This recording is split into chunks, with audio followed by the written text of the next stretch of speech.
இவ என்னடா பண்ணுறான்னு தானே பார்க்குறீங்க. பெருமாள் சாமி கும்பிட போகிறோம். ஸோ அதுக்காக நான் தழுகை ரெடி பண்ணிகிட்ருக்கேன். எங்கள் அம்மா வீட்டிலலாம் இப்படி பண்ண மாட்டாங்க. என்னோடய மாமியார் வீட்டில் வெரைட்டி ரைஸ் பண்ணி இந்த மாதிரி பெருமாளை க்ரியேட் பண்ணி தான் பண்ணுவாங்க. ஸோ எங்கள் அம்மா வீட்டில் சாமி கும்பிட்றத விட என் மாமியார் வீட்டில் கும்பிட்றது எனக்கு ரொம்ப பிடிச்சிருக்கு. இந்த மோஸ்ட்லி இது பண்ணுறதுனா எனக்கு ரொம்ப பிடிக்கும். அதனால தான் நானே எல்லாமே ரெடி பண்ணிவிட்டு நானே உட்காந்துட்டேன். நான் தான் பண்ணுவேன் அப்படின்னு சொல்லிட்டேன். அவங்களும் எல்லோரும் நீயே பண்ணு அப்படின்னு சொல்லிட்டு சொன்னாங்க.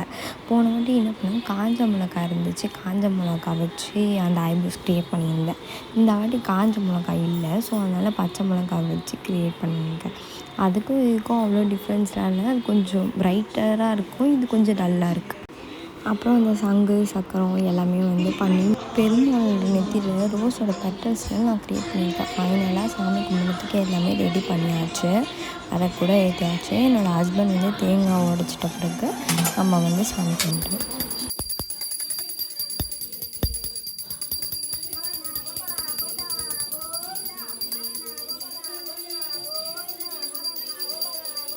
எங்கள் அம்மா வீட்லேயும் எங்கள் மாமியார் வீட்லேயும் இந்த மாதிரி கற்பூரம் ஏற்றி தான் சாமி கும்பிடுவாங்க. உங்கள் வீட்டில் எப்படி சாமி கும்பிடுவான்னு சொல்லுங்கள்.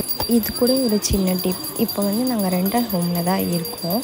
ஸோ உங்கள் வீட்டிலே இந்த மாதிரி நீங்கள் நிறைய பேர் ரெண்டல் ஹோமில் இருப்பீங்க. இந்த மாதிரி ஒயிட் டைல்ஸ் இருக்கும் போது கற்பூரம் ஏற்றும் போது அதோட பிளாக் ட்ராப்ஸ் கீழே கண்டிப்பாக இருக்கும்.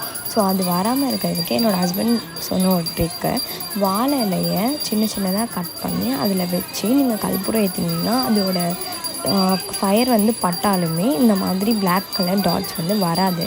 நீங்கள் ட்ரை பண்ணி பார்த்துட்டு சொல்லுங்கள். நாங்கள் அப்படி தான் பண்ணோம்.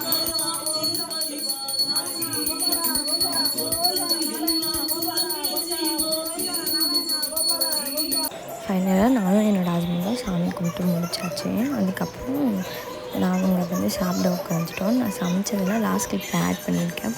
தேங்க்யூ ஃபார் வாட்சிங்.